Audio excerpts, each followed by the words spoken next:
নমস্কার, চ্যানেলের পক্ষ থেকে আপনাকে আন্তরিক অভিনন্দন ও শুভেচ্ছা। যদি আপনি গরিব হয়ে জন্ম নেন তাহলে আপনাকে আন্তরিক অভিনন্দন। হ্যাঁ, আপনি ঠিকই শুনেছেন, আপনি গরিব হওয়ার জন্য আপনাকে আন্তরিক অভিনন্দন।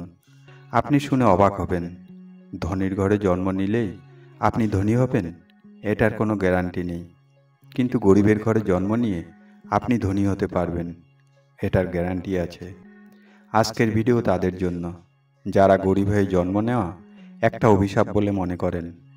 এই ভিডিওটি শেষ পর্যন্ত দেখুন এবং আপনি মানতে বাধ্য হবেন গরিব হওয়া কোনো অভিশাপ নয়, এটা ঈশ্বরের একটা আশীর্বাদ। ইতিহাস সাক্ষী আছে, বিখ্যাত বিখ্যাত ব্যক্তিরা ধনীর ঘরে জন্ম নেননি, তারা গরিবের ঘরে, ছোট্ট কুঁড়ে ঘরে বা বস্তিতে জন্ম নিয়েছেন। আপনি ভাবছেন এটাও হতে পারে নাকি? চলুন তাহলে আজ এই রহস্যের পর্দা ফাঁস করব। আপনি একটু ভাবুন তো, যারা বস্তিতে থাকে, ফুটপাতে থাকে, বস্তিতে জন্ম নেয়, ফুটপাতে জন্ম নেয়, তাদের রোগ প্রতিরোধ ক্ষমতা কতটা শক্তিশালী। তারা ডিসেম্বরের প্রচণ্ড শীতেও হালকা একটা জামা পরে ঘুরে বেড়ায় সারাদিন। এদের ঠান্ডা লাগে না, এরা অসুস্থ হয়ে পড়ে না সহজে। কিন্তু আমরা শীতের দিনে গরমের পোশাক পরি, তবুও আমাদের সর্দি ঠান্ডা লেগে যায়। আমরা ডাক্তারের কাছে ছুটি, ভালো ব্র্যান্ডেড কোম্পানির গরমের পোশাক পরি, তবুও আমাদের ঠান্ডা লেগে যায়। কিন্তু বস্তি ও ফুটপাতের বাচ্চাদের কোনো কষ্ট হয় না, তাদের আমাদের মতো ডাক্তারের কাছেও ছুটতে হয় না। গরিবের সন্তান অনেক কষ্ট করে বড় হয় এবং জীবনে সফল হয়। এবার হয়তো আপনি বলবেন, ধনী সন্তান সফল হয় না? হ্যাঁ, তারা অবশ্যই সফল হয়, কিন্তু তাদের মধ্যে পরিশ্রম করার ক্ষমতা, ক্রিয়েটিভিটি কম থাকে। এর প্রধান কারণ হলো তাদের মা বাবা তাদের সফলতার অর্ধেক রাস্তা তৈরি করে দেয়। আবার অনেক ক্ষেত্রে দেখা যায় ধনী হওয়ার পুরো ক্রেডিটটাই মা বাবা বা দাদু ঠাকুরদার তৈরি করা। একটা উদাহরণ দিলে আপনার সামনে সবকিছু জলের মতো পরিষ্কার হয়ে যাবে। শচীন টেন্ডুলকরের নাম শুনেছেন তো? তিনি জীবনে যেমন সফলতা অর্জন করেছেন, কিন্তু তার ছেলে তার মতো সফল হতে পারেনি। শচীনের কাছে সবকিছু ছিল তার ছেলে অর্জুনকে দেওয়ার জন্য, বড় বড় ভালো মাঠ, বিখ্যাত বিখ্যাত কোচ এবং ট্রেনার, কিন্তু শচীনের মতো হতে পারল না।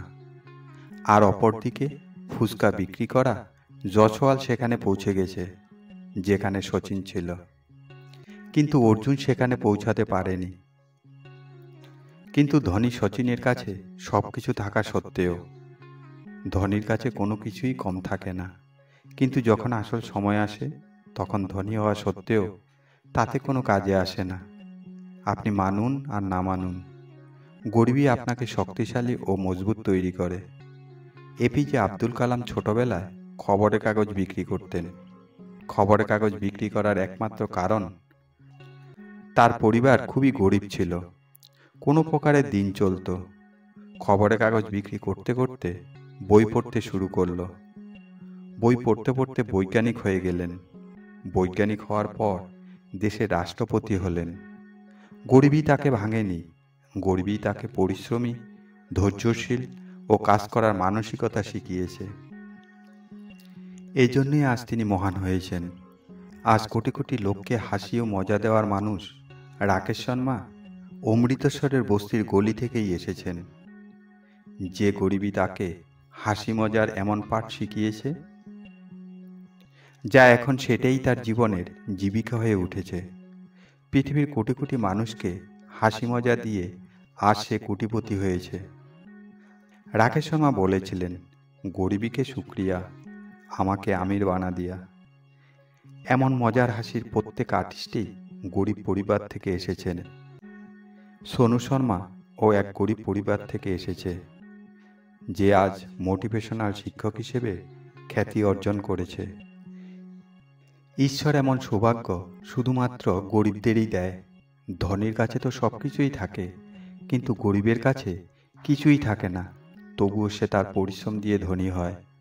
আপনি একটু খোঁজ নিয়ে দেখুন, আপনার চোখের সামনে যে ধনী বলে মনে হয়, তার পরিবার আগে এমন গরিবই ছিল। যে নিচে বসা থাকে সে তো উপরে উঠবেই।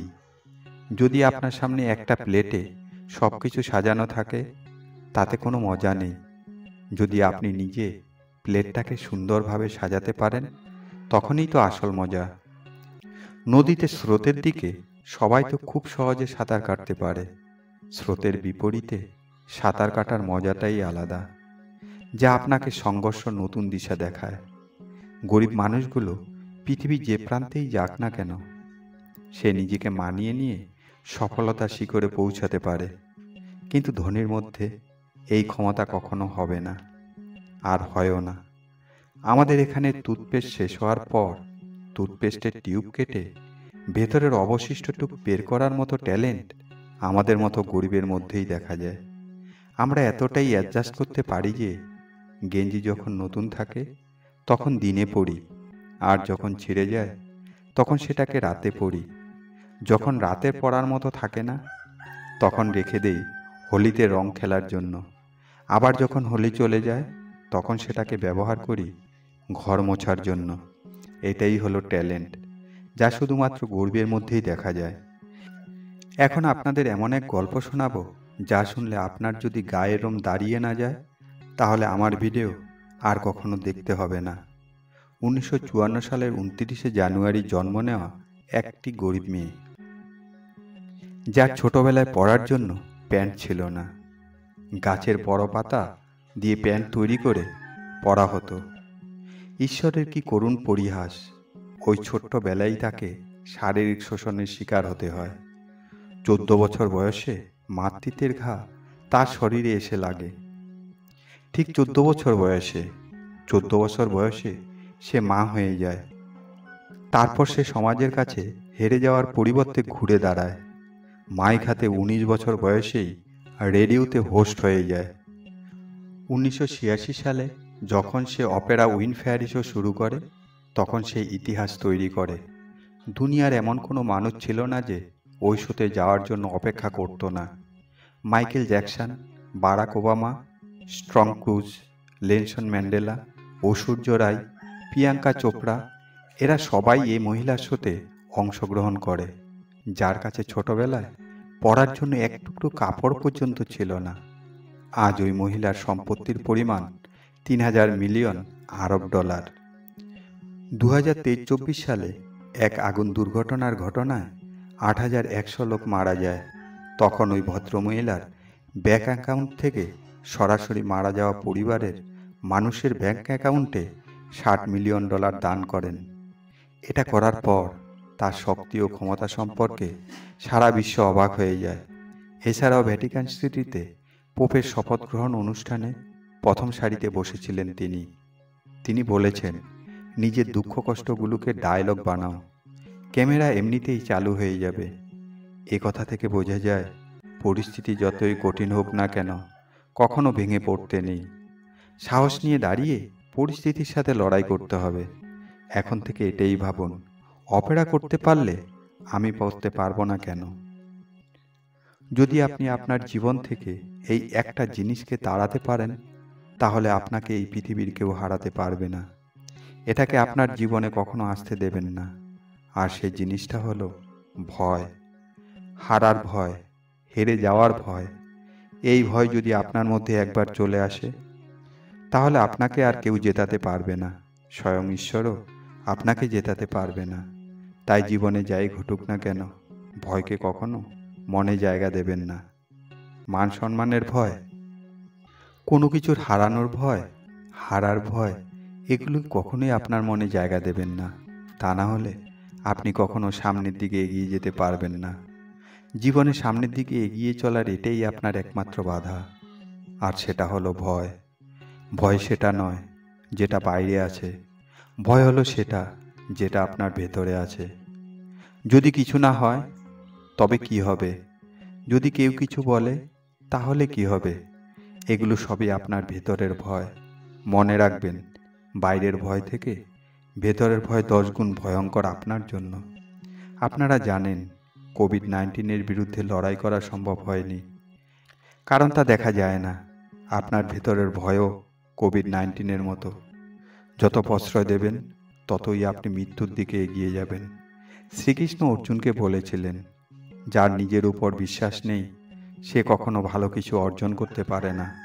বন্ধু, গরিব হওয়া ঈশ্বরের আশীর্বাদ। এ কারণেই বলছি যে গরিবের কাছে হারানোর মতো কিছু নেই। তাহলে এত ভয় কিসের? হারানোর কিছুই নেই, তবু আমরা ভয় পাই। কিন্তু পাওয়ার জন্য পুরো পৃথিবী আপনার সামনে আছে, আপনার কাছে আছে, যা আপনি নিজেই অর্জন করতে পারেন।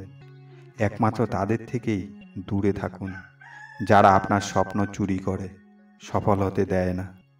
ভিডিওটি শেষ পর্যন্ত দেখার জন্য আপনাকে অসংখ্য ধন্যবাদ।